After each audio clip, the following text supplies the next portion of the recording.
Howard Philip Lovecraft. El árbol de la colina. Al sureste de Hamden, cerca de la tortuosa garganta que excava el río Salmón, se extiende una cadena de colinas escarpadas y rocosas que han desafiado cualquier intento de colonización.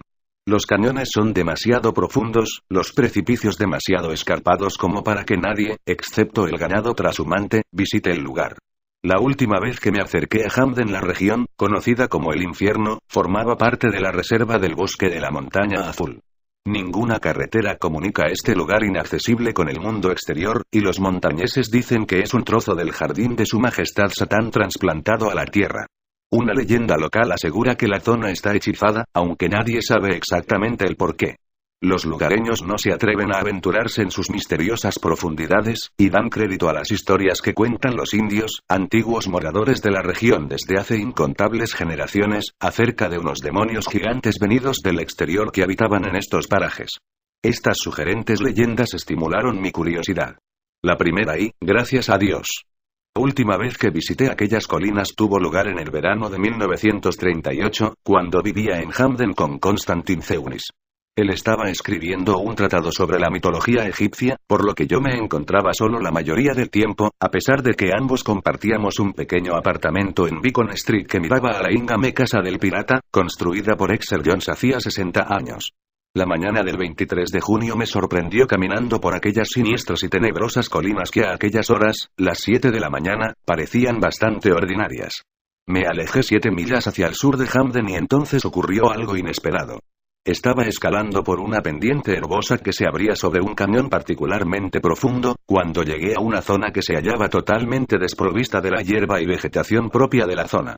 Se extendía hacia el sur, se había producido algún incendio, pero, después de un examen más minucioso, no encontré ningún resto del posible fuego.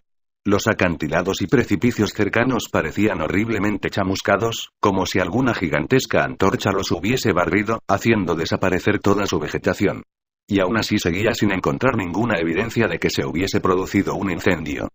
Caminaba bajo un suelo rocoso y sólido sobre el que nada florecía.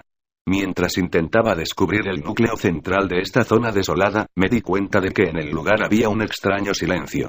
No se veía ningún ave, ninguna liebre, incluso los insectos parecían rehuir la zona. Me encaramé a la cima de un pequeño montículo, intentando calibrar la extensión de aquel paraje inexplicable y triste. Entonces vi el árbol solitario. Se hallaba en una colina un poco más alta que las circundantes, de tal forma que enseguida lo descubrí, pues contrastaba con la soledad del lugar. No había visto ningún árbol en varias millas a la redonda, algún arbusto retorcido, cargado de bayas, que crecía encaramado a la roca, pero ningún árbol. Era muy extraño descubrir uno precisamente en la cima de la colina. Atravesé 2 pequeños cañones antes de llegar al sitio. Me esperaba una sorpresa. No era un pino, ni un abeto, ni un álmez. Jamás había visto, en toda mi existencia, algo que se le pareciera. Y, gracias a Dios, jamás he vuelto a ver uno igual. Se parecía a un roble más que a cualquier otro tipo de árbol. Era enorme, con un tronco nudoso que medía más de 1 yarda de diámetro y unas inmensas ramas que sobresalían del tronco a tan solo unos pies del suelo. Las hojas tenían forma redondeada y todas tenían un curioso parecido entre sí. Podría parecer un lienzo, pero juro que era real. Siempre supe que era, a pesar de lo que dijo Zeunis después. Recuerdo que miré la posición del sol y decidí que eran aproximadamente las 10 de la mañana, a pesar de no mirar mi reloj. El día era cada vez más caluroso, por lo que me senté un rato bajo la sombra del inmenso árbol. Entonces me di cuenta de la hierba que crecía bajo las ramas. Otro fenómeno singular si tenemos en cuenta la desolada extensión de tierra que había atravesado. Una caótica formación de colinas, gargantas y barrancos me rodeaba por todos sitios, aunque la elevación donde me encontraba era la más alta en varias millas a la redonda. Miré el horizonte hacia el este, y, asombrado, atónito, no pude evitar dar un brinco. Destacándose contra el horizonte azul sobresalían las montañas Bitterroot. No existía ninguna otra cadena de picos nevados en 300 kilómetros a la redonda de Hamden. Pero yo sabía que, a esta altitud, no debería verlas. Durante varios minutos contemplé lo imposible. Después comencé a sentir una especie de modorra. Me tumbé en la hierba que crecía bajo el árbol. Dejé mi cámara de fotos a un lado, me quité el sombrero y me relajé, mirando al cielo a través de las hojas verdes. Cerré los ojos.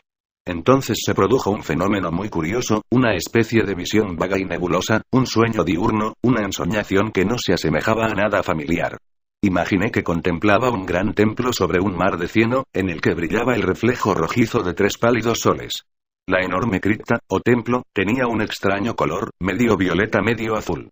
Grandes bestias voladoras surcaban el nuboso cielo y yo creía sentir el aletear de sus membranosas alas. Me acerqué al templo de piedra, y un portalón enorme se dibujó delante de mí. En su interior, unas sombras escurridizas parecían precipitarse, espiarme, atraerme a las entrañas de aquella tenebrosa oscuridad. Creí ver 3 ojos llameantes en las tinieblas de un corredor secundario, y grité lleno de pánico. Sabía que en las profundidades de aquel lugar acechaba la destrucción. Un infierno viviente peor que la muerte. Grité de nuevo. La visión desapareció. Vi las hojas y el cielo terrestre sobre mí. Hice un esfuerzo para levantarme. Temblaba. Un sudor gélido corría por mi frente. Tuve unas ganas locas de huir. Correr ciegamente alejándome de aquel tétrico árbol sobre la colina. Pero deseché estos temores absurdos y me senté, tratando de tranquilizar mis sentidos. Jamás había tenido un sueño tan vívido, tan horripilante. ¿Qué había producido esta visión? Últimamente había leído varios de los libros de Zeunis sobre el antiguo Egipto. Meneé la cabeza, y decidí que era hora de comer algo. Sin embargo, no pude disfrutar de la comida. Entonces tuve una idea. Saqué varias instantáneas del árbol para mostrárselas a Zeunis. Seguro que las fotos le sacarían de su habitual estado de indiferencia. A lo mejor le contaba el sueño que había tenido. Abrí el objetivo de mi cámara y tomé media docena de instantáneas del árbol. También hice otra de la cadena de picos nevados que se extendía en el horizonte. Pretendía volver y las fotos podrían servir de ayuda. Guardé la cámara y volví a sentarme sobre la suave hierba. ¿Era posible que aquel lugar bajo el árbol estuviera hechizado? Sentía pocas ganas de irme. Miré las curiosas hojas redondeadas. Cerré los ojos. Una suave brisa meció las ramas del árbol, produciendo musicales murmullos que me arrullaban. Y, de repente vi de nuevo el pálido cielo rojizo y los 3 soles. Las tierras de las 3 sombras. Otra vez contemplaba el enorme templo. Era como si flotase en el aire, un espíritu sin cuerpo explorando las maravillas de un mundo loco y multidimensional. Las cornisas inexplicables del templo me aterrorizaban, y supe que aquel lugar no había sido jamás contemplado ni en los más locos sueños de los hombres. De nuevo aquel inmenso portalón bostezó delante de mí. Y yo era atraído hacia las tinieblas del interior. Era como si mirase el espacio ilimitado. Vi el abismo, algo que no puedo describir en palabras. Un pozo negro, sin fondo, lleno de seres innominables y sin forma, cosas delirantes, salvajes, tan sutiles como la bruma de Shambhala. Mi alma se encogió. Tenía un pánico devastador. Grité salvajemente, creyendo que pronto me volvería loco. Corrí, dentro del sueño corrí preso de un miedo salvaje, aunque no sabía hacia dónde iba. Salí de aquel horrible templo y de aquel abismo infernal, aunque sabía, de alguna manera, que volvería. Por fin pude abrir los ojos. Ya no estaba bajo el árbol. Yacía, con las ropas desordenadas y sucias, en una ladera rocosa. Me sangraban las manos. Me erguí, mirando a mi alrededor. Reconocí dónde me hallaba. Era el mismo sitio desde donde había contemplado por primera vez toda aquella requemada región.